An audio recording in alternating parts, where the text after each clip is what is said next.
रहितं तं नमामि सद्गुरुं तं नमामि सद्गुरुं तं नमामि। गुरुदेव भगवान के जय। उनके पावन चरणों में कोटि कोटि हम सब की ओर से नमन। और अब आज मंगलवार है और मंगलवार के दिन हमारे हनुमान चालीसा और हनुमान अष्टक का पाठ होता है। तो मैं राधा बहन को आमंत्रित कर रहा हूँ। राधा बहन, आज हनुमान चालीसा का पाठ आप करेंगी। राधा बहन को आमंत्रण है, वो आए और आज हनुमान चालीसा का पाठ करें। धन्यवाद।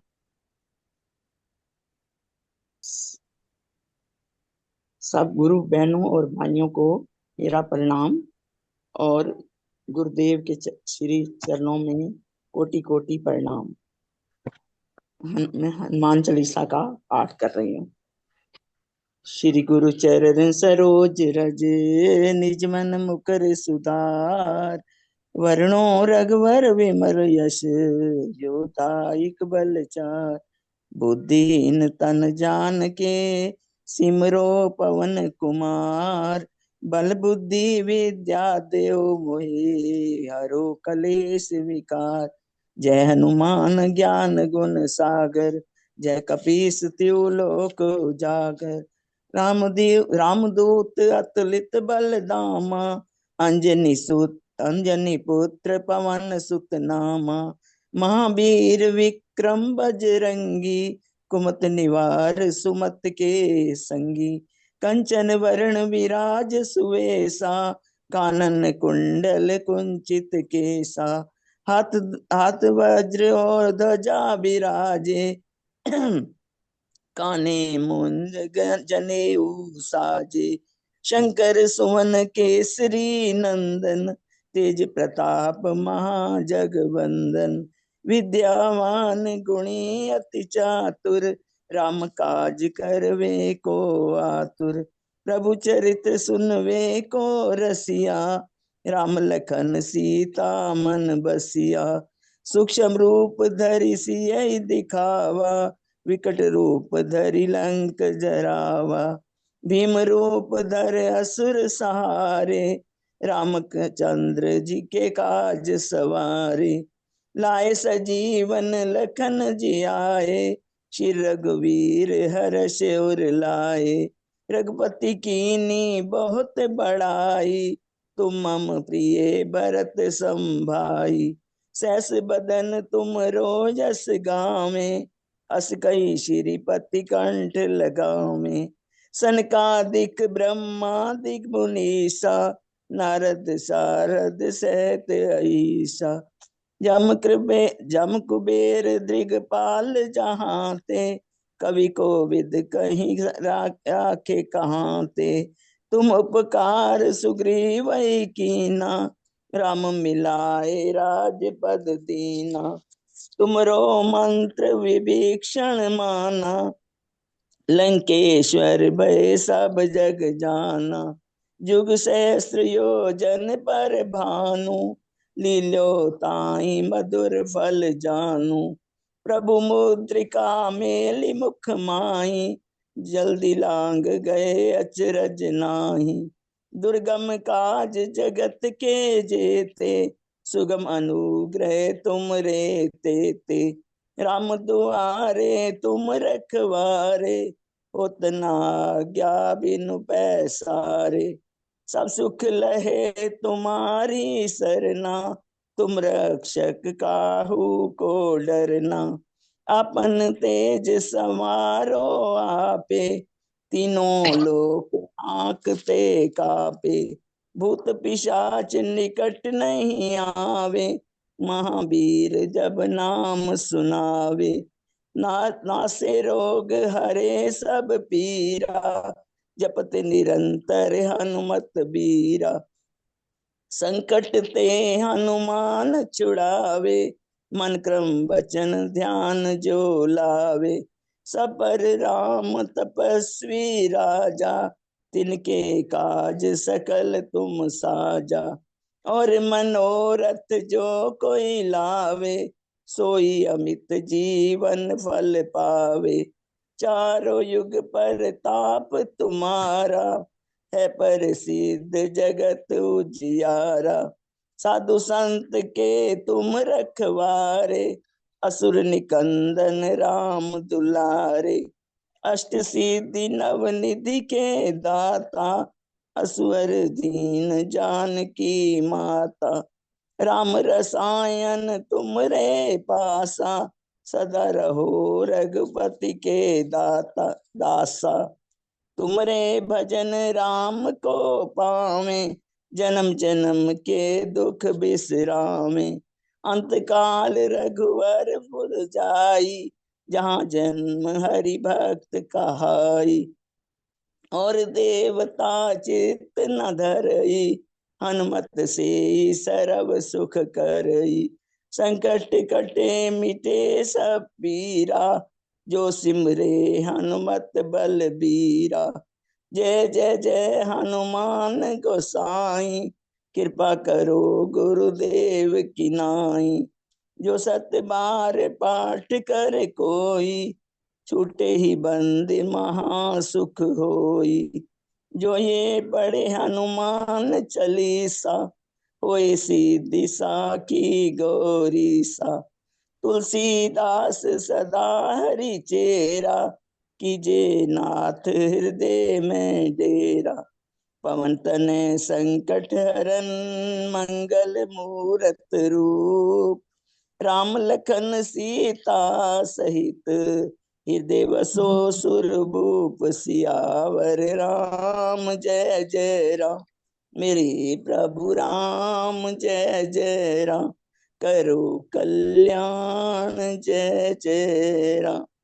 बोल राम। हनुमान जी महाराज की जय। बहुत जय सुंदर गुरुदेव। भजन गाथा। आपने बड़े ही मनोभाव से हनुमान चालीसा का पाठ किया। आपका बहुत बहुत धन्यवाद। सचमुच जैसे हृदय से निकलती हुई कोई वाइब्रेशन हो, इस तरह से आपने भाविक दृष्टि से इस हनुमान चालीसा का जो पाठ किया वो बहुत ही सुंदर लगा। और हाँ, भगवान करे आपको इसी तरह से महावीर स्वामी महावीर का हनुमान जी का ये जो है प्रसाद खुशियों के रूप में प्राप्त हो। ऐसे ही हमारे मनोभाव। अब मैं आगे निवेदन आपका करूंगा कि आशीर्वाद बना रहे बस। रामावतार जी प्रभु से का। निवेदन करूंगा कि वो हनुमान अष्टक का पाठ करेंगे। रामावतार जी, आमंत्रण है उनका। जय गुरुदेव जी, जय गुरुदेव। सदगुरुदेव भगवान के चरण कमलों में कोटि कोटि दंडवत प्रणाम अर्पित हैं। पवन सुत हनुमान जी की जय। जय सिया राम। संकट मोचन हनुमान अष्टक जी का पाठ प्रस्तुत है। बाल समय रवि भक्ष लियो, तब तीनहु लोक भयो अंधियारो। ताहि सो त्रास भयो जग को, यह संकट काहू सो जात न टारो।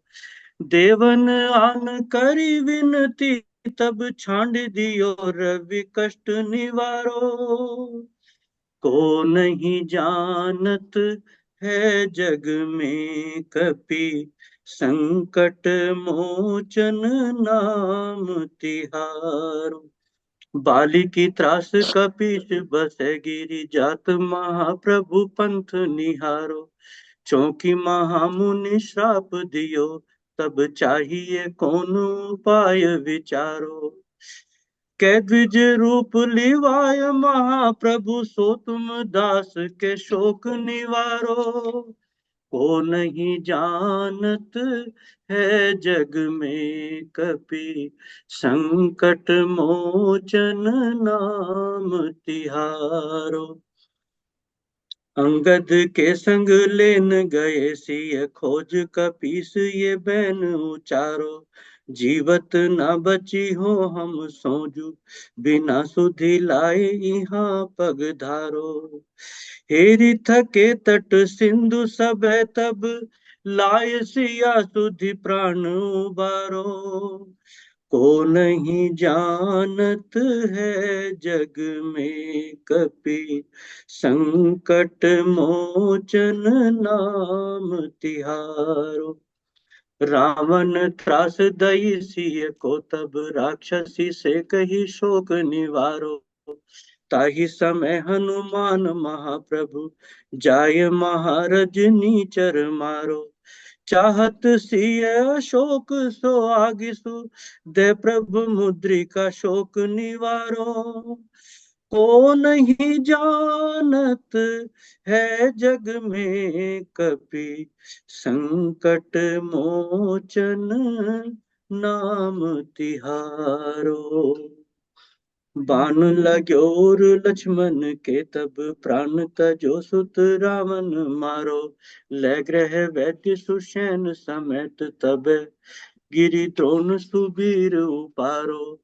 आनि संजीवन हाथ दई तब लक्ष्मण के तुम प्राण उबारो। को नहीं जानत है जग में कपि संकट मोचन नाम तिहारो। रावण युद्ध अजान कियो तब नाग के फांस सब सिर डारो। श्री रघुनाथ समेत सब दल मोह भयो यह संकट भारो। आनि खगेश तब हनुमान सो बंधन काटे सुत्रास निवारो। को नहीं जानत है जग में कपि संकट मोचन नाम तिहारो। बंधु समेत जब अहि रावण ले रघुनाथ पताल सिधारो। देवही पूजी भली विधि सो बलि देन सब मिली मंत्र विचारो। जाय सहाय भयो तब ही अहि रावण सैन्य समेत संहारो। को नहीं जानत है जग में कपि संकट मोचन नाम तिहारो। काज किए बड़ देवन के तुम वीर महाप्रभु देखी विचारो। कौन सो संकट मोर गरीब को जो तुम सो नहीं जात है टारो। बेगी हरो हनुमान महाप्रभु जो कुछ संकट होय हमारो। को नहीं जानत है जग में कपि संकट मोचन नाम तिहारो। संकट मोचन नाम तिहारो। लाल देह लाली लसे अरुधरि लाल लंगूर। वज्र देह दानव दलन जय जय जय कपिशूर। इति श्री संकट मोचन हनुमानाष्टक जी संपूर्ण। बहुत बहुत धन्यवाद भाई राम अवतार जी। आपने बड़ी ही भाव से, श्रद्धा से और बहुत ही मनोभाव से जो ये अष्टक का पाठ किया है, सचमुच बहुत ही सराहनीय है। आपकी वाणी में वो रस है, आपके शब्दों में वो आकर्षण है जो हृदय को स्पर्श करते हैं। स्वामी जी अपना मोबाइल नजदीक कर लीजिए। हाँ जी, हाँ जी, हाँ जी, ठीक है। नजदीक कर लो, ये बहुत दूर है। अच्छा, मुझे याद नहीं रहा, नहीं तो मैं अपने वो कनेक्टर लगा देता, तो समय लगेगा ढूंढने में, लेकिन लगा अभी लीजिए। नहीं नहीं, ढूंढना वो पड़ेगा दूर है मुझे। क्या? हाँ, थोड़ा देखना पड़ेगा कहाँ रखा है।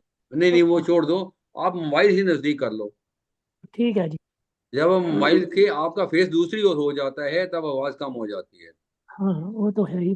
तो अभी अभी मेरी आवाज़ ठीक है? ठीक है हाँ जी, जी, ठीक ठीक है। है जी, ठीक हाँ है। बिल्कुल हाँ ठीक जी। है। आज आज हमारा सौभाग्य है, और जैसा कि हमने अभी पिछले दिनों में एक निर्णय लिया था कि एक दिन हम अपने अनुभव, अपने कुछ प्रश्न, अपने मनोभाव, अपने जो हम सुनते हैं रोज, उस सुने हुए का गुना हुआ भाग कितना है, हम कितना गुण पाए उसको, कितनी हमारे अंदर जो है कैसी जिज्ञासा जागी है, किस तरह से हम गुरुदेव के वचनों को अपने जीवन में उतारने की कोशिश कर रहे हैं। आज ऐसी परिचर्चा का भी दिन है, तो सबका हृदय से स्वागत है, धन्यवाद है। और लगता है कि निश्चित रूप से ऐसे जो डिस्कशन है जब हम करते हैं तो एक दूसरे के अनुभव से बहुत बड़ी प्रेरणाएं मिलती हैं। एक को देखकर दूसरे के मनोभाव जो हैं वो अपने आप में लक्षित होने लगते हैं। एक की बात सुनकर दूसरा भी उससे अनुभव का फायदा हो सकता है। तो आज सभी को फिर वंदन नमन और अभिनंदन सबका इस कार्यक्रम में। तो सबसे पहले आज कार्यक्रम के शुभारंभ में मैं हर्षा बहन से निवेदन करूंगा। हर्षा बहन, आप कुछ अपने अनुभव शेयर करना चाहती हैं या कुछ अपनी अभिव्यक्ति देना चाहती हैं कि गुरुदेव भगवान के प्रवचनों को जो हम निरंतर सुन रहे हैं, उस निरंतरता सुनने में हमारे जीवन में, हमारे भाव में, हमारे व्यवहार में क्या परिवर्तन आया है तो कैसा आया है, तो आप अपनी अनुभूति आज के इस कार्यक्रम में प्रस्तुत करें। स्वामी जी, बहन निवेदन है कि पहले जो है संतोष जी को इनवाइट कर लीजिए। पहले समूह संतोष जी को कहीं जाना है। अच्छा, संतोष ठीक है जी। तो संतोष संतोष दर जी बहन को से, पहले। संतोष धर जी से निवेदन के संतोष धर बहन आप आए और अपनी अभिव्यक्ति प्रदान करें।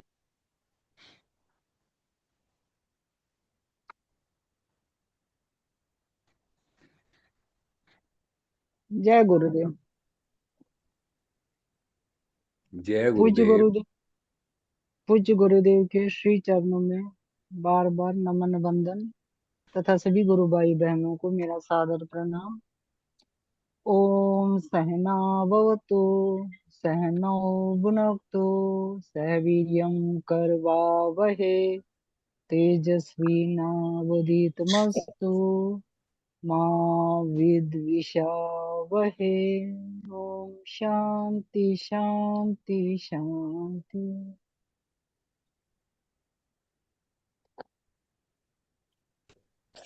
पूज्य गुरुदेव के वचनों को हमें दिनचर्या में लगाना है, तभी हम उनके वचनों का अनुभव कर सकते हैं। अब वेदांत को बहुत लंबा चौड़ा है, लेकिन मैं जैसे मैंने लगाया है मैं उसका बताऊंगी। जैसे पूज्य गुरुदेव बताते हैं कि रात को सोने से पहले अपने घर लौट आओ। अपने घर लौट आने का मतलब क्या है कि हमें उस सब में आना है कि किस शक्ति से, जब तक हमारा अनुभव नहीं है तब तक हम ये बोले मन ही मन कि किस शक्ति से ये कार्य हो रहा है या किस शक्ति से मैं ये लेटा हूँ। अगर ये शक्ति अभी जाएगी तो फिर इस शक्ति का कोई वैल्यू नहीं। जब तक हमारा अनुभव नहीं है, जब अनुभव हो जाएगा तो फिर अपने स्व में आ जाएंगे, तो फिर हमें उस टाइम किसी चीज की श्वास लेने की भी जरूरत नहीं पड़ेगी। ऐसे ही पूज्य गुरुदेव सुबह उठने से पहले आंख भी मत खोलो, क्योंकि सुबह उठ के पूज्य गुरुदेव बताते हैं कि आप एकदम से देह में आ जाते हो, और जब देह में आ गए हो गया मैं तेरा, मेरा तेरा हो गया शुरू। इसलिए आंख भी मत खोलो। अंदर जब हम उठते हैं, और इसका अभ्यास हमें करना है, यही तप है, यही पुरुषार्थ है। इसका सुबह उठने से पहले जब हम उठते हैं तो फिर हमें अनुभव तो सबका है कि हम सो के उठे, चाहे कभी सपन से उठे जागे या गहरी नींद से जागे, दो ही बातें हैं। जरा अपना मोबाइल आंख नजदीक कर लेंगे। मोबाइल नजदीक कर लीजिए जरा। उठे मोबाइल नजदीक आ ली, तो आवाज बहुत कम आ रही है। ठीक है। तो हम उसी का उठने से पहले इसका हम अभ्यास करें कि आंख खोलने से पहले हम अपना देखें कि हम सपन से उठे या गहरी नींद से उठे, और उस शक्ति का मौजूदगी महसूस करें कि वो शक्ति, चेतन शक्ति, न गहरी नींद में थी और न सपन, गहरी नींद में भी थी और सपन में भी थी। ये हमारा जब हम इसकी आदत डालेंगे, इसमें कुछ नहीं करना, ना पैसे लगने हैं, ना किसी से हमें कुछ चाहिए, ना कोई हमें देखता है।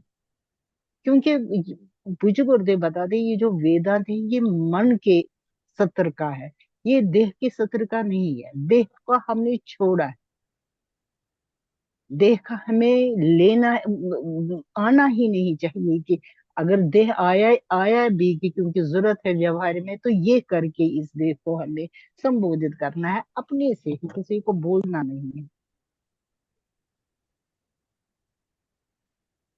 ये हमें अगर हम ऐसा करें तो फिर हम बहुत आगे पहुंच जाएंगे, हमारा जीवन ही बदल जाएगा। लेकिन अभ्यास करना है, और ये अभ्यास तभी आ जाता है जब हमारा मन खाली है। और मन कैसे खाली हो? जब हम कोई हमारे साथ गलत करता है हम ना करें।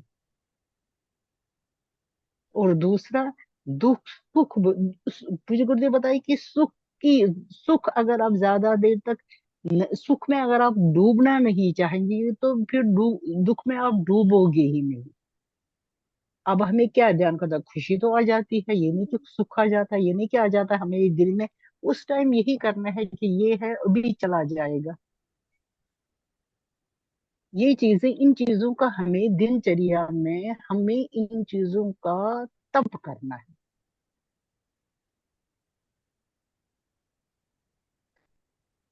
और मुझे गुरुदेव बताइए कि ये मन में अंदर जाओ, क्योंकि ये हम तभी कर सकते हैं जब हम अंदर चले जाए, जब हमारी दृष्टि अंतर्दृष्टि हो, तभी हम ये कर पाते, तभी हम ये कर पाएंगे और हमारा ध्यान इस पर जाएगा।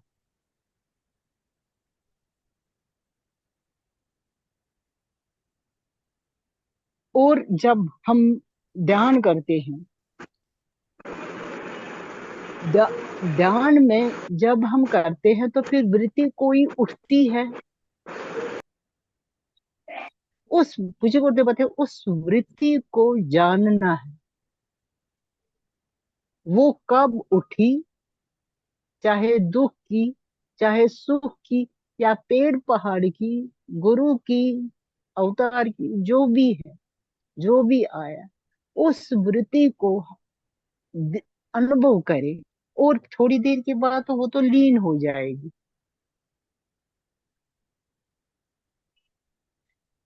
जो पूज्य गुरुदेव बताते हैं कि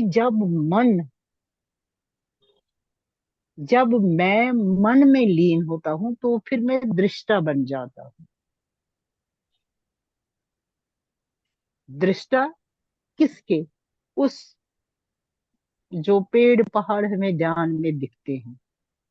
और कभी एक टाइम ऐसा भी आ जाता है जब मन मुझ में लीन हो जाता है, तब कोई दृश्य नहीं रहता है, तब मैं साक्षी होता हूँ। किसका साक्षी? स्वयं का। इन चीजों को हमें समझना है। और सवेरे उठने के बाद ही हमें, जैसे पूज्य गुरुदेव बताते हैं कि आप देह में आ जाओ, देह में आते हो। उदाहरण से कैसे समझते हैं, समझाते हैं, जैसे बारिश का पानी जमीन पर गिरने से पहले ही वो स्वयं को अनुभव करे। जमीन क्या है? ये देह है।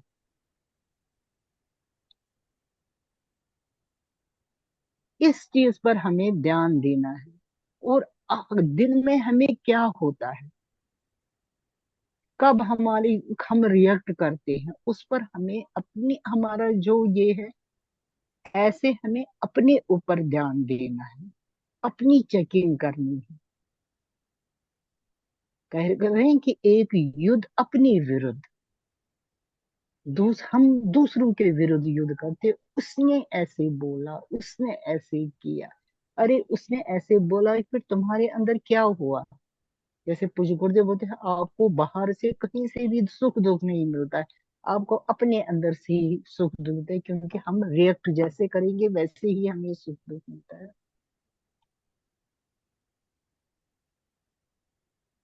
हमें फिर जैसे अभी नवरात्रे हैं, अब ये है ना कि हमें जैसे गुरुदेव की ये गुरु कृपा थी, पिछले जन्मों के भी कर्म है, ये तो मतलब ब्रह्म स्वरूप गुरुदेव मिले। दूसरा ये है कि मुझे लगा कि इनके वचनों का, जैसे ये वचन मेरे लिए ही बोल रहे थे, और मैंने कुछ नहीं किया। ना मुझे ज्यादा मंत्र पता है, ना मुझे ज्यादा कुछ पता, मुझे सिर्फ गुरुदेव के वचन पता है, और थोड़ी बहुत भगवत गीता मैंने पढ़ी है, और कोई दूसरा मैंने, ना मुझे रामायण भागवत कुछ भी पता नहीं। गुरुदेव के वचन ही मेरे मंत्र है। क्योंकि जैसे उन्होंने बोला करने के लिए, वैसे उन्होंने बोला रात को सोने से पहले ऐसे करो, मैंने किया। उन्होंने बोला जगने से पहले ऐसे करो, मैंने किया। दिन मन को बोला मन की चेकिंग करो, मन में देखो। और अपने दिन में अब हम सारा दिन, क्योंकि व्यवहार भी करना है सारा दिन, हम मन की चेकिंग नहीं कर सकते हैं पहले, लेकिन फिर भी टाइम रखे, सुबह जैसे ध्यान में भी, फिर दिन में भी, फिर शाम को भी। इससे हमारा मन जो है, हमारी जो वृत्ति है, वो सूक्ष्म होएगी, फिर दिव्य बनेगी, और दिव्य दृष्टि से ही हमें उस जो पूज्य गुरुदेव बताना चाहते हैं कि हमें उसका अनुभव होगा। जैसे नवरात्र में मैंने भी रखे हैं, मतलब व्रत तो मैं नहीं रखती हूँ, मैंने भी माता की ये मूर्ति रखी है, तो मैं भी करती हूँ, लेकिन मेरा ध्यान वहां तरफ नहीं जाता है। मेरा ध्यान सिर्फ गुरुदेव के वचन पर, सिर्फ गुरुदेव के वचन पर। वो क्या करते हैं, कैसे कर, क्या जो उन्होंने बोला मैंने वो किया, बस, और कुछ नहीं किया। क्योंकि मैं कोरे कागज की तरफ गुरुदेव के पास गई, मैंने अपना कुछ नहीं लगाया। जैसे गुरुदेव कोई आया था, वो अपना दही खाता लेके आया था कि मुझे ये पता है, ये पता है, वो पता है, ये पता है। फिर उसने बोला नहीं, इसका कम कर दो, कम कर दो, कम कर दो। और फिर उसने जब सारा ही नहीं किया, फिर वचन लगते हैं। हमें अपना कुछ, हमें करना ही कुछ है। जैसे कुछ देर बोले, उस पर ना पैसा खर्चा, ना कुछ खर्चा, बस हमें उन्होंने वो क्या बोल रहे हैं हमें वही करना है। जैसे ध्यान का वो बोल रहे हैं, श्वासों पर ध्यान दे दो, फिर श्वासों पर ध्यान दे के फिर एक क्षण ऐसा आएगा जब आपको श्वास लेने की भी जरूरत नहीं पड़ती, उस क्षण का अनुभव करो, फिर अपने श्वासों के ही दृष्टा बने रहो। गुरुदेव कौन सी ऐसी चीज बताई कि जहां हमें कहीं से कुछ लाना है, सारा मन का तो ही खेल है। लेकिन ये खेल आसान नहीं है। ये पहले मन खाली, फिर मन को साफ, तभी ये हमें उस पर विचार आ जाता है। अब आज का प्रश्न भी जो है तो ये बहुत लंबा चौड़ा, इसकी तो ये नहीं, लेकिन फिर भी जो थोड़ा बहुत था तो वो मैंने सोचा कि चलो, मतलब अपना अनुभव है जिससे मेरे को सहायता मिली। जो मैं कहता हूँ कि मैं बार बार बोल रही हूँ कि जिन्होंने युग निर्जर, क्योंकि युग निर्जर से ही मेरे को, मैं आती थी घर पे पढ़ती थी, मुझे घर बैठे ज्ञान मिला, मुझे कहीं नहीं जाना पड़ा, और मुझे हालात भी ऐसे नहीं थे कि मैं कहीं जा पाती। मुझे घर बैठे, ये गुरुदेव की कृपा है, ईश्वर की कृपा है, घर बैठे मुझे ऐसा ज्ञान मिला जहां मुझे किसी की जरूरत नहीं है। और ये ज्ञान भी अकेले का है, इसमें ये नहीं कि कोई साथ, मतलब ये है कि हमें कोई साथ चाहिए तभी तो हम इसको ये कर सकते हैं। ये अंदरूनी यात्रा, ये अकेले की यात्रा है, एकांत की यात्रा है। जैसे आज प्रश्न है, क्या सत्य स्वरूप हो परमात्मा का बोध होने के बाद हमारे मन से सांसारिक मोह माया इच्छाओं का अंत हो जाता है? जब तक इनका अंत न हो तब तो सत्य स्वरूप का ज्ञान हो ही नहीं सकता। ये अपने आप हमें करना नहीं है। जैसे स्वामी परमहंस के पास कोई गया था, वो नॉनवेज खा रहा था, उन्होंने बोला कि आप नॉनवेज, मैं छोड़ू नॉनवेज खाना, करे कि प्रकृति आपको खुद छुड़वाएगी। ऐसे ही ये जो मोह माया है, ये प्रकृति, जब हम आगे बढ़ेंगे इस रास्ते की ओर, परमात्मा के, जैसे पूज्य गुरुदेव बताए ना कि ये सांसारिक पार्टी अभी आप चल रहे हो, आप परमार्थ की पार्टी बनाओगे, और देखो दोनों में से कौन सी अच्छी है। जब हमारी परमार्थ की पार्टी बने, आध्यात्मिक पार्टी बनेगी, तब हमारी जो संसारिक पार्टी है, मोह माया है, वो अपने आप छूट जाएगा। उसमें छोड़ने की जरूरत नहीं है, अपने आप प्रकृति कर दिया। फिर प्रकृति बहुत हमें सहायक होती है, लेकिन एक कदम हमें अपना आगे करना है, हमें अपना हाथ आगे बढ़ाना है हैंडशेक के लिए। वो हाथ कोई भी नहीं कर सकता है हमारी जगह, वो हमें खुद ही आगे करना है। फिर सब कुछ ईश्वर की कृपा भी होती है, गुरु की कृपा भी होती है अपने। लेकिन हम सच्चे, हम कहते हैं कि मुझे बोलते बताएं कि आपके, आप संसार भी चाहते हो और परमार्थ भी चाहते हो, ये दोनों चीजें नहीं हो सकती है। आप कहते हो कि जल जल भी रहे और ये जैसे वो अंडे की वो कहते हैं कि एक अंडा है, उसमें कहते हैं कि उसमें चूजा भी पैदा हो आधे में और आधे में करे हो कि हम ऑमलेट खाए, ऐसा मुमकिन है? हमें संसार भी चलाना है लेकिन आसक्त नहीं होना है, बस इतना ही है। हम जो बह जाते हैं जैसे बच्चे के मोह में, पुत्र पुत्री या हस्बैंड वाइफ के मोह में बह जाते हैं, वो बहना नहीं है। फिर अपने आप जब हम अध्यात्म की ओर चलेंगे, जब हमारा अध्यात्म की ओर ज्यादा हो जाएगा, अपने आप वो छूट जाएगा, हमें छोड़ने की जरूरत नहीं पड़ेगी। बस ये कि गुरु दे के मैं करी हूँ कि अब किसी को बुरा ना लगे, मैं इवन कोई ये भी नहीं करती हूँ, कोई पाठ पूजा भी ज्यादा नहीं करती हूँ, पर हमारा धर्म है, हमारे घर में शिवलिंग है, शिव का पानी चढ़ाती हूँ। जैसे एक ने ये बात याद आ गई कि स्वामी सुभाष शास्त्री जी ने बताया, एक बारी यहाँ अक्षय तृतीया के अंदर कह रहे हैं कि अगर शिवलिंग ना हो तो फिर गुरुदेव के अंगूठे को मन भाव से रोज सुबह पानी डालो। और मैं ऐसा अभी भी करती हूँ।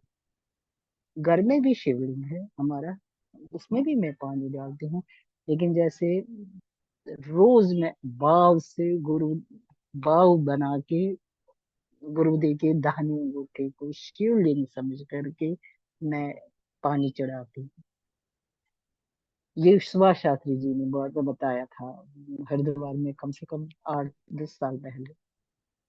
मतलब जो खुद गुरुदेव बताते हैं या जो भी ये बताते हैं उस पर हमें चलना है। ये नहीं कि एक आंख से सुन लिया, वहां बैठ के हम आ गए या गुरुदेव के पास बैठ के गुरुदेव क्या बोलते हैं क्या, उसको हमें लगाना है। और लगाने में कोई पैसा खर्च नहीं है, किसी की जरूरत नहीं है। सबसे बड़ी बात समय की का करते हुए मैं थोड़ा सा दूसरा प्रश्न, अगर गुरु कृपा से आत्म स्वरूप का बोध हो जाए तो फिर साधक जन्म। देखिए, गुरु कृपा के बिना कुछ मुमकिन नहीं है।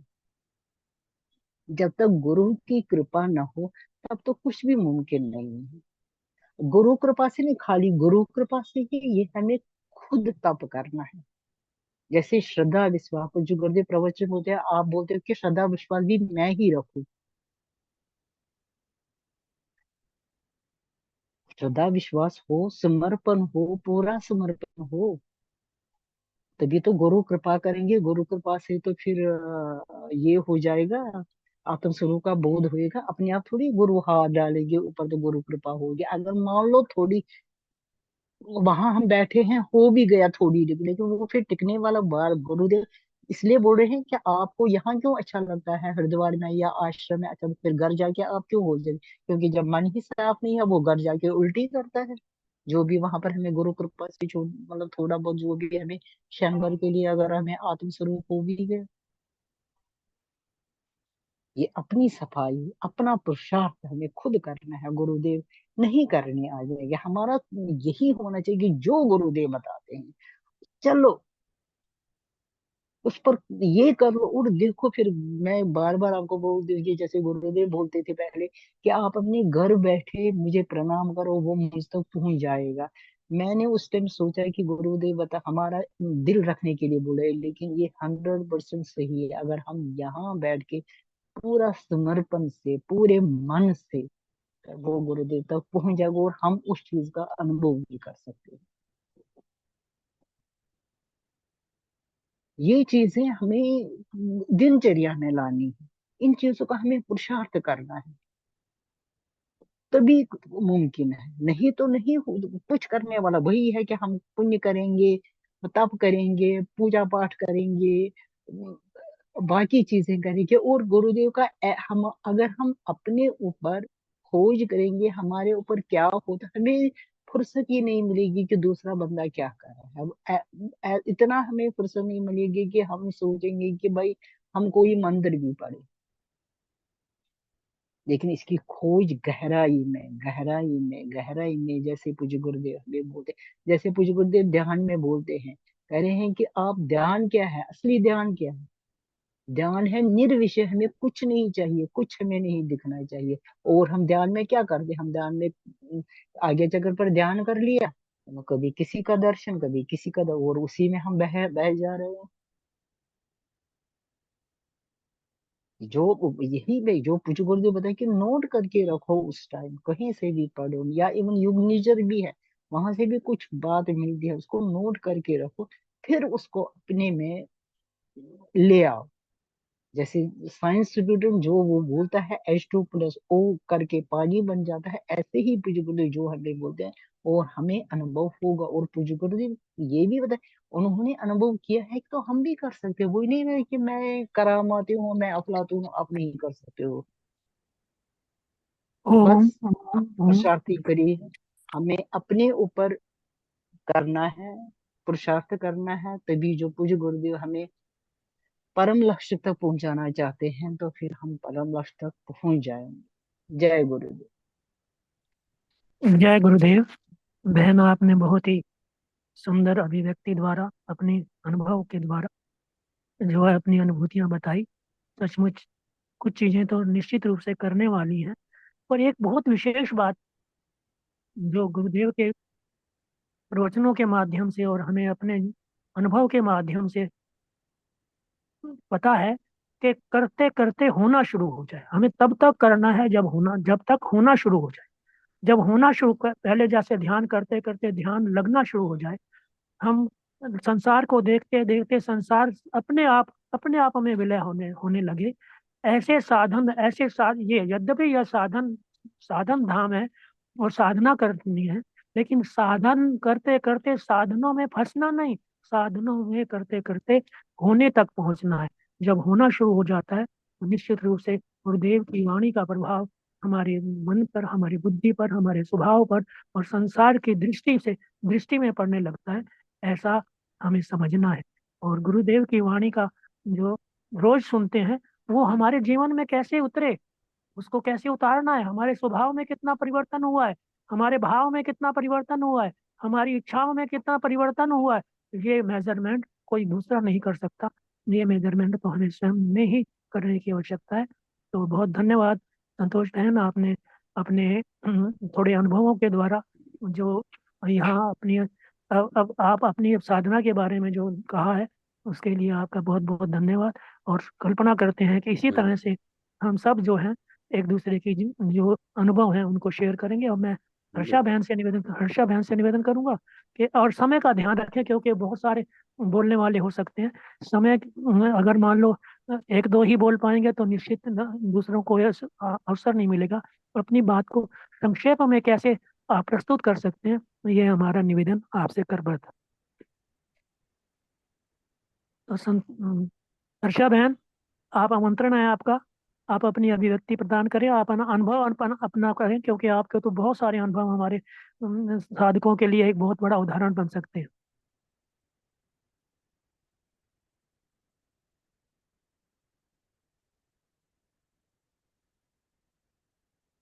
मेरे को अपना काम करने दे। आप अनम्यूट कीजिए हर्षा जी।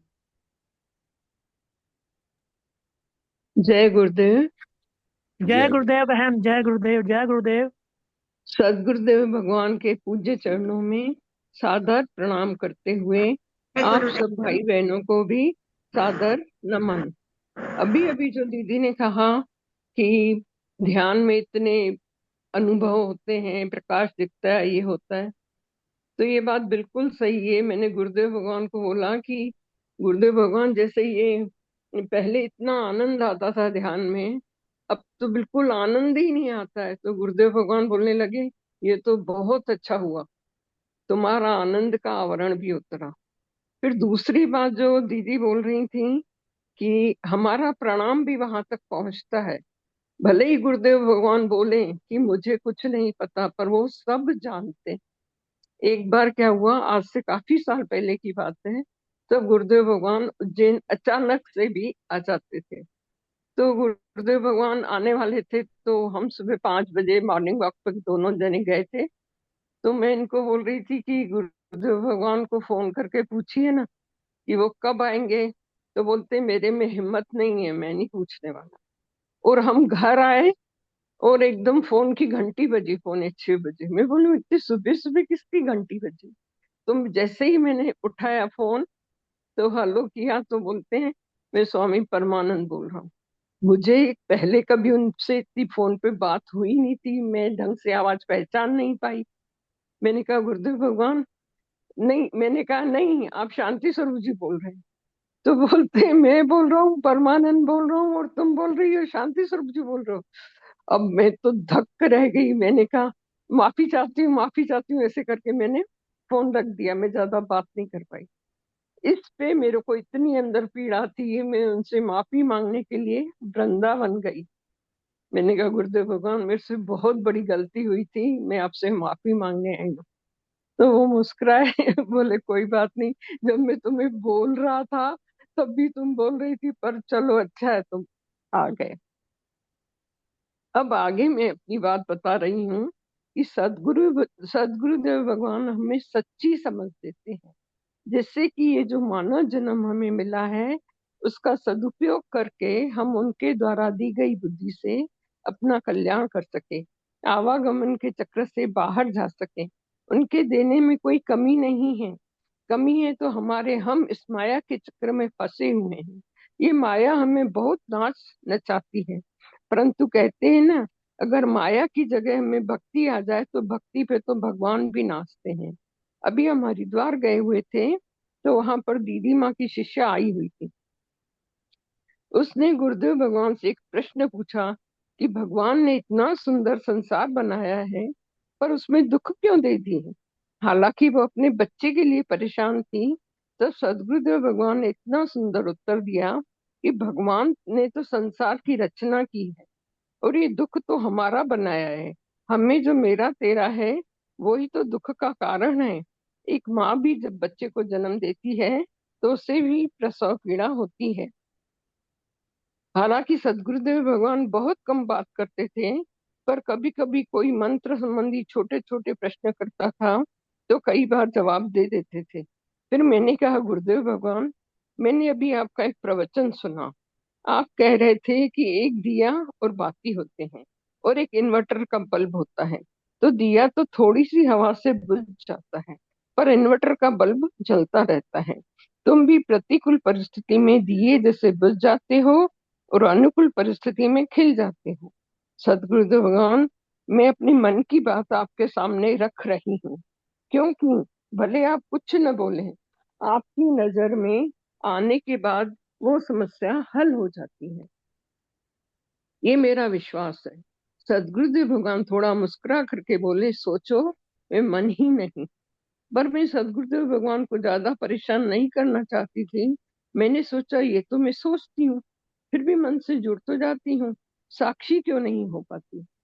अब मुझे आज बोला गया कि तुम अपने जीवन का कोई ऐसा अनुभव बताओ जब तुम्हें गुरुदेव की कृपा का अनुभव हुआ। अब मैं अपने जीवन का अनुभव बता रही हूँ। करीब 2 साल पहले मेरी आंखों में बहुत दर्द हुआ, तो डॉक्टर को दिखाया।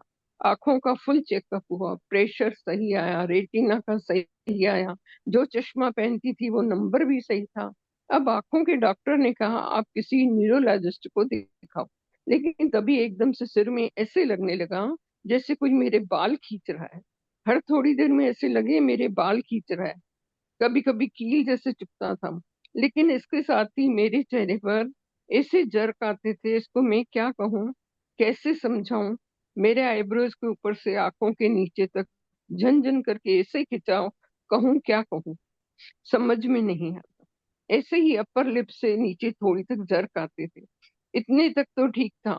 फिर मेरी एक आंख की पुतली टेढ़ी हो गई, और कोई मेरे सामने खड़ा हो तो मेरे को तीन तीन नजर आए, और आंखों की रोशनी बहुत कम हो गई। कहाँ स्टेप है, कहाँ सीधी जमीन है, पता नहीं चलता था। मेरे बच्चे, मेरे पतिदेव मेरा हाथ पकड़ के चलाते थे। फिर न्यूरोलॉजिस्ट के पास गए, इनके इलाज से फर्क नहीं पड़ा। दूसरे न्यूरोलॉजिस्ट इंदौर के माने डॉक्टर पौराणिक, जिन्होंने गुरुदेव भगवान का भी इलाज किया था, उनके पास भी करीब 2 महीने गई तो चेहरे पर एकदम से इतनी सूजन आ गई थी, वो भी घबरा गए। अपने हाथ कड़े कर लिए, बोले आप तो किसी फिजिशियन के पास जाओ। हम हमारे फैमिली डॉक्टर, जो कि बहुत ही काबिल डॉक्टर हैं, उन्होंने कहा तुम्हारा जो सिर का MIR हुआ है वो भी ठीक है, आंखों की रिपोर्ट भी ठीक है। मैं हर साल अर्थराइटिस के इलाज के लिए बॉम्बे जाती थी। तो जो फिजिशियन डॉक्टर हैं उनसे हमारे बहुत अच्छे संबंध हैं। उन्होंने सलाह दी आप एक बार बॉम्बे चले जाओ, देखो शायद वो पकड़ पाए। फिर मुझे बॉम्बे लेके गए तो उन्होंने कहा कि आपकी दवाई का कोई साइड इफेक्ट तो नहीं है। तो उन्होंने भी वहां बहुत सारी जांचें करवाई, वो भी सब सही थी। तो मैंने डॉक्टर से कहा मुझे तो ऐसा लगता है जैसे आपकी किसी दवाई से साइड इफेक्ट हुआ है। वो घबरा गए और सब जांचें करवाई और मुझे दोनों शोल्डर में 2 इंजेक्शन डॉक्टर की निगरानी में हॉस्पिटल में भी लगवाई। पर अभी भी समस्या तो बहुत थी। पर मेरे मन में एक बात बार बार उठती थी, सदगुरुदेव भगवान, मैं आपके सुरक्षा चक्र में हूँ। इतना होने पर भी मेरे मन में दुख या भय नहीं था, केवल विश्वास था कि मैं सदगुरुदेव भगवान के सुरक्षा चक्र में हूँ। मेरे रिश्तेदार मिलने आते थे तो भी मैं यही कहती, मैं सदगुरुदेव भगवान के सुरक्षा चक्र में हूँ। सबके सामने नहीं, पर जो मेरे करीबी थे उनके सामने बोलती थी। इसी बीच गुरुदेव भगवान उज्जैन आए। मैं आश्रम में उनसे मिलने गई।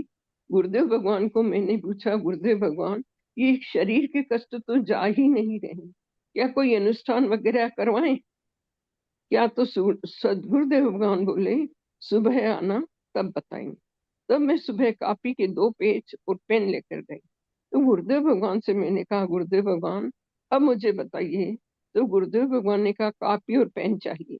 मैंने कहा गुरुदेव भगवान वो तो मैं लाई हूँ। तब गुरुदेव भगवान ने मुझे मंत्र लिख कर दिया, फिर बोल के बताया, कहने लगे उच्चारण सही होना चाहिए। फिर मुझे बोला मेरे साथ बोलो, मुझसे बुलवाया भी। फिर ज्योतिर्मय जी से बोले कि इसको रिकॉर्ड करके इनके मोबाइल में दे दो। ज्योतिर्मय ने मेरे मोबाइल में गुरुदेव के मुखारविंद से वो मंत्र रिकॉर्ड करके दिया। गुरुदेव भगवान बोले पहले इस मोबाइल की सहायता से 1 माला का रोज जाप करना। मुझे तो वहीं पर रोना आ गया। देखो गुरुदेव भगवान कैसे हमारे माँ बाप बनकर हमारी दुविधा को दूर करते हैं। पहले से थोड़ा ठीक हुआ, आंख की पतली ठीक हो गई और धुंधलापन भी कम हो गया। इसी भी मुझे रोज बुखार आता था। रात के समय 2-3 रजाइयां उड़ाते थे तब भी मैं कांपती रहती थी। फिर 2 घंटे बाद कंपन कम होता था। हर 5-6 दिन बाद ब्लड टेस्ट होता था। मलेरिया वायरल कुछ नहीं निकले, पर कुछ समझ में नहीं आता था। तब भी 4 फिजिशियन डॉक्टर के पास गई पर बुखार कम नहीं हो रहा था। 1 महीने बाद पकड़ में आया कि टाइफाइड है। तब 7 दिन की दवाई के बाद बुखार ठीक हुआ। इस बीच हर 5-6 दिन में गुरुदेव भगवान किसी न किसी से फोन लगवाकर हालचाल पूछ लेते थे। एक बार इन्होंने कहा कि 3 बार सालंग गुरुदेव भगवान का फोन आ गया, अब हमें ध्यान रखना चाहिए, वो फोन लगाना चाहिए। फिर एक बार गुरुदेव भगवान ने जनक दीदी से फोन लगवाया और हालचाल पूछकर कहा हम आपका ख्याल रख रहे हैं। वहां पर ये भाई साहब अनंत स्वरूप जी भी थे, जो कि अब स्वामी आनंद स्वरूप हैं। मैंने फोन पे तो बात की, पर मेरी आंखों में आंसू ही आंसू आ रहे थे। कैसे हमारे दयालु सदगुरुदेव भगवान, उनकी दया का पार ही नहीं है। अब मुझे लगे कि बुखार में रोज नहाकर कैसे मंत्र जाप करूं। तो गुरुदेव भगवान से फिर फोन पे पूछा, गुरुदेव भगवान अब क्या करूं? तो गुरुदेव भगवान ने कहा पवित्रीकरण का मंत्र बोलकर अपने को पवित्र कर साफ वस्त्र पहनकर कर लो। मैंने कहा मुझे तो पवित्रीकरण का मंत्र आता ही नहीं है। तो बोले किसी पंडित से लिखा कर लो। गुरुदेव भगवान हमें कितनी शंकाओं से निकालते हैं। हमारे परिवार में चाची सास शांत हो गई, हालांकि वो भोपाल में रहती थी, पर परिवार तो एक ही था। फिर मैंने गुरुदेव भगवान से फोन पे पूछा, गुरुदेव भगवान हम मंत्र जाप कैसे करूं? कहते हैं नहीं, तुम तो नहाकर रोज अपना जाप करना। फिर मैंने कहा कभी उनके घर जाना पड़े तो गुरुदेव भगवान बोले घर को कुछ थोड़ी लग जाते हैं। ऐसे हैं हमारे दयालु सदगुरुदेव भगवान, हमारे प्रारब्ध को भी हल्का करके कटवाते हैं।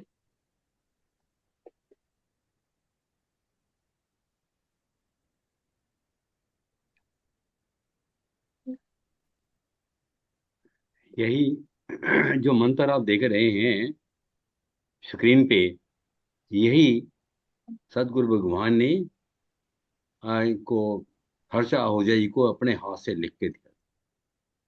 ये उनके हाथ का लिखा हुआ है, जो हम जिस समय महामृत्युंजय का पाठ करते थे, तो ये मंत्र उस समय मैं स्क्रीन पे शेयर भी किया करता था।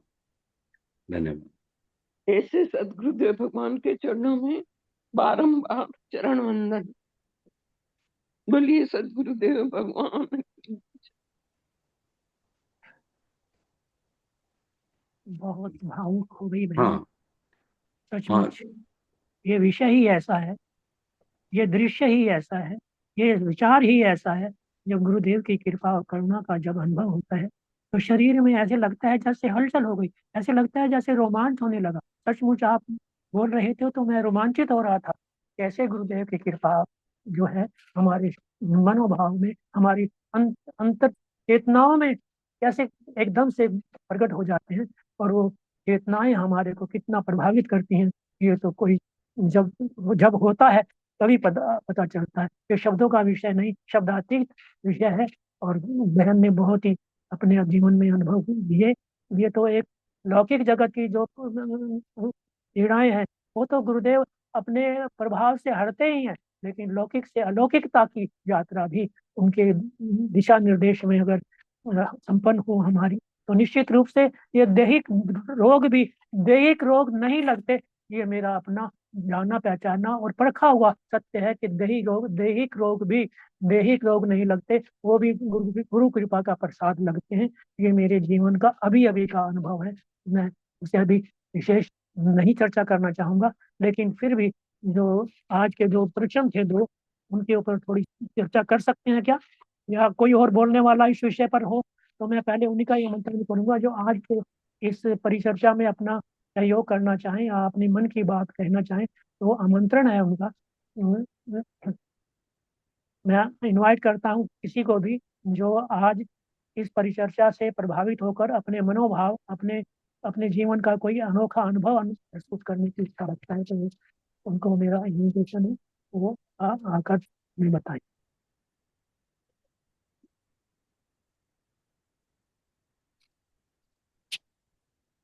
अब लगता है किसी का कोई रिप्लाई, कोई उत्तर नहीं आ रहा।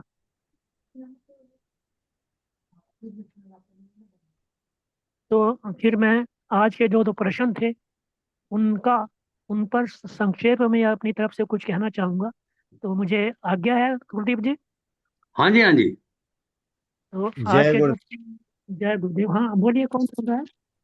सुरेश बोल रहा हूँ महाराज जी। हाँ सुरेश, सुरेश जी बोलिए, आपको नमन वंदन अभिनंदन आपका भाई साहब, प्रणाम। प्रणाम।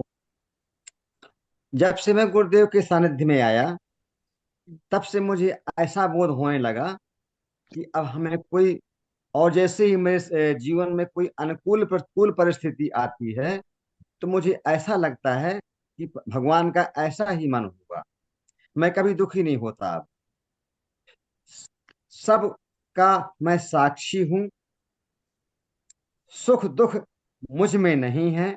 माता पिता, परिवार, पुत्र, संसार से मेरी आसक्ति अब दूर होने लगी। जब मैं जागता हूं तो मुझे गुरुदेव ध्यान आते हैं और उन्हीं की मुखारबिंद से जो कुछ सुनता हूं मैं, वही मुझे याद आता है। और जब मैं श्वास के सहारे मन को टिकाता हूँ, टिकाने का प्रयास करता हूँ और अपने आप का चिंतन करता हूँ, उसमें मेरा मन स्थिर होने लगा है महाराज जी। मुझे ऐसा विश्वास होता है कि मैं संसार से विरक्त हो जाऊंगा, ऐसा मेरे मन में विचार होता रहता है। गुरुदेव ने हरिद्वार में ये जानकारी दी थी कि अगर भगवान से कुछ मांगो तो यही मांगो कि हे प्रभु, मुझे आपका विस्मरण ना हो, हमेशा आप में ध्यान लगा रहे। मैंने यही प्रैक्टिस की, यही अपनी दिनचर्या में शामिल रखा और ऐसा मुझे अनुभव होने लगा, ऐसा मेरे जीवन में आने लगा है। और जब मुझे संसार से आसक्ति होती है तो बहुत ही मैं अधीर हो जाता हूँ और बहुत दुखी होता हूँ। और मैं सत्य भाव से कहता हूँ महाराज जी, फिर मुझे आप याद आते हैं कि मुझे कब मिले आनंद स्वरूप महाराज जी, कि एक बार गुरुदेव के पास मुझे फिर बैठाएं, जैसा आपने सिजई में बैठा करके 1 घंटे मेरा सत्संग करवाया। ऐसा मेरा फिर मन होता है, लेकिन पाऊं तो कैसे पाऊं।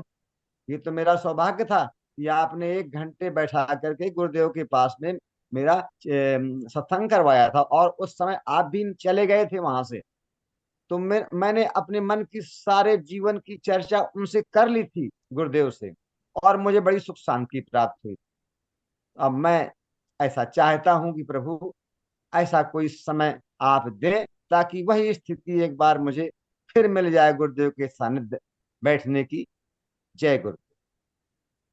बहुत अच्छा भाई साहब, देखते हैं, इंतजार करते हैं क्या परिस्थितियां होती हैं और कैसे हम आपस में मिल सकते हैं गुरुदेव के सानिध्य में। तो निश्चित रूप से अगर ऐसा कोई अवसर मिलेगा तो निश्चित रूप से वो स्थिति जो है फिर दोबारा मैं कोशिश करूंगा गुरुदेव भगवान से कि वो आप उनसे जो अपने मन की बात कह पाओ। तो इसी के साथ समय तो आगे बढ़ रहा है, पर क्या मैं ये चर्चा का विषय उठा सकता हूँ क्या? वो कुलदीप जी बताएं आप जल्दी से, हाँ जी, हाँ तो मैं जी। जल्दी।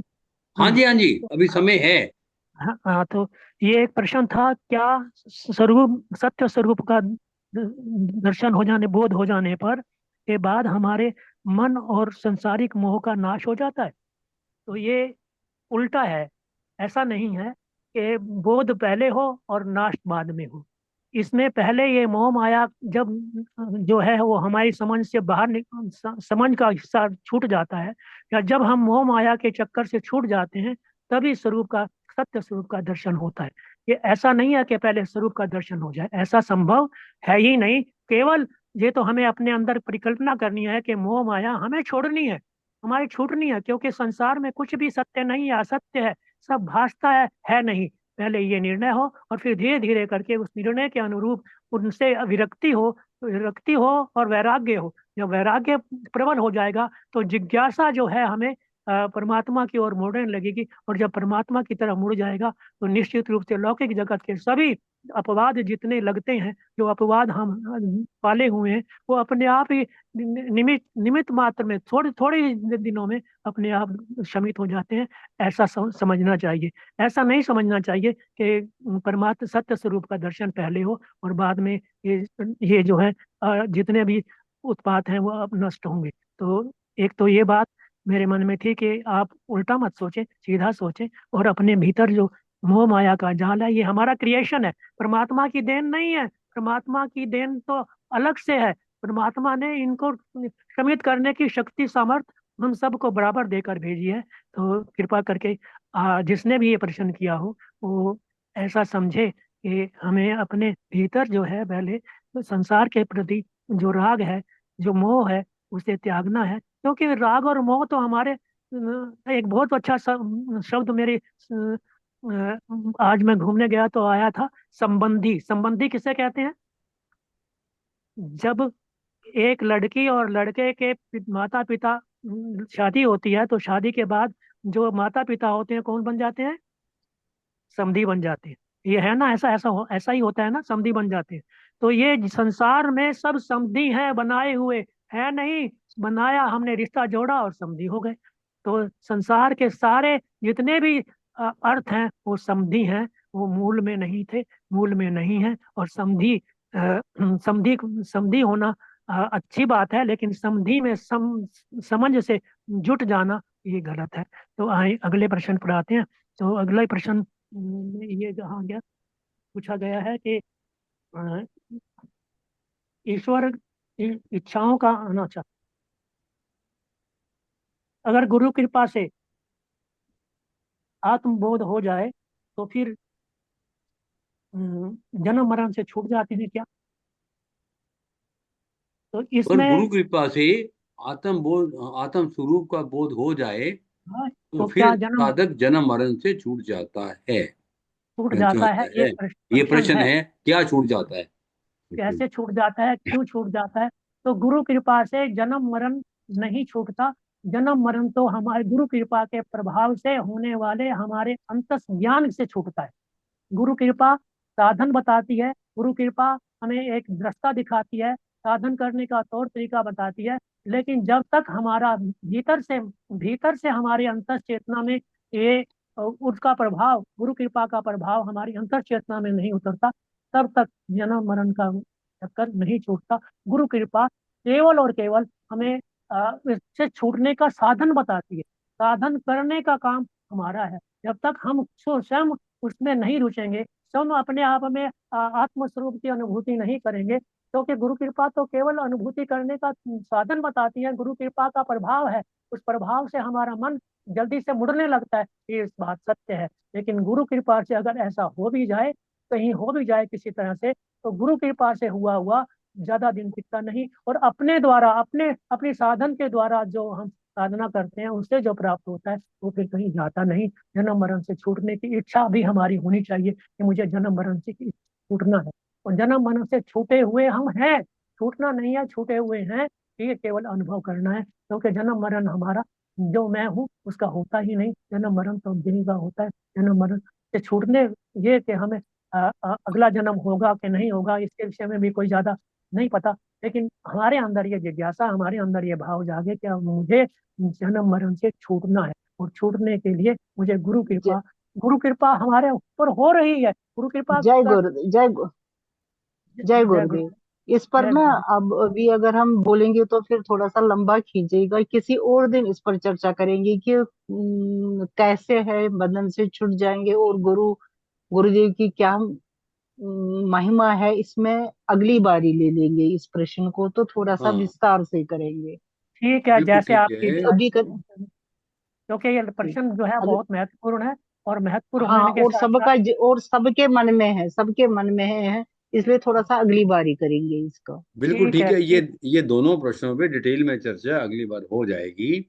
और ये जो दोनों प्रश्न हैं, ठीक है। ताकि मोबाइल पे भी हैं, अभी स्क्रीन पे भी मैंने शेयर किए हुए हैं, शायद आप पढ़ रहे होंगे हाँ, उस स्क्रीन पे। उस दिन अपना अपना अनुभव ना बोल के इन्हीं प्रश्नों पर चर्चा करेंगे। हाँ, ठीक है। बिल्कुल बिल्कुल, इन प्रश्नों पे चर्चा करेंगे। एक आध प्रश्न और भी लिख देंगे उसमें, किसी और का ठीक प्रश्न है। होगा तो वो भी डाल ठीक है। सकते हैं। ठीक सबकी है। राय के साथ, सबकी राय के शुरुआत साथ मैं शुरुआत सहमत और हूँ। इन्हीं प्रश्नों से होगी। एक निवेदन पूर्वक सबसे कहना चाहता हूँ कि जरूरी नहीं है कि जिस दिन ये चर्चा होनी हो उस दिन एक दिन पहले आप प्रश्न डालें। आपके मन में जिस दिन भी आए प्रश्न भेज दीजिए, मुझे बता दो प्रश्न भेजा है, तब के उसको सेव कर लें। और क्योंकि जो मन में विचार आ जा रहा है, हो सकता है 10 दिन के बाद वो विचार मन में ना आए। तो इसी दिन, जिस दिन आपके मन में प्रश्न हो उसी दिन भेज दीजिए। चलिए, तो फिर धन्यवाद। हाँ अब जी, कार्यक्रम का समापन की ओर चले। हाँ जी, हाँ जी। तो अब मैं निवेदन करूंगा, हाँ, रामअवतार गुप्ता जी से कि रामअवतार गुप्ता जी, आप आज के कार्यक्रम को विश्राम देने के लिए आगे आए और आज विश्राम दें। रामअवतार गुप्ता जी। जय गुरुदेव प्रभु। आज की जैसी की आज्ञा हुई है, आज समय की धारा उत्कर्ष को छू चुकी है, और अब ऐसी आकांक्षा की गई है कि आज के कार्यक्रम को विश्राम दिया जाना चाहिए। तो विश्राम की ओर चलते हैं। गुरुर्ब्रह्मा गुरुर्विष्णु गुरुर्देवो महेश्वरः, गुरुर्साक्षात् परब्रह्म, तस्मै श्री गुरुवे नमः। ध्यानमूलं गुरुमूर्ति, पूजामूलं गुरुपदम्, मन्त्रमूलं गुरुर्वाक्यम्, मोक्षमूलं गुरुकृपा। सर्वे भवन्तु सुखिनः, सर्वे सन्तु निरामया सर्वे भद्राणि पश्यन्तु मा कश्चित् दुःख भाग् भवेत्। बोलिए सद्गुरुदेव भगवान की जय जय। आज के आनंद की जय। नमो नारायण नमो नारायण। नमो नारायण नमो नारायण नमो नारायण नमो नारायण नमो नारायण नमो नारायण। जी।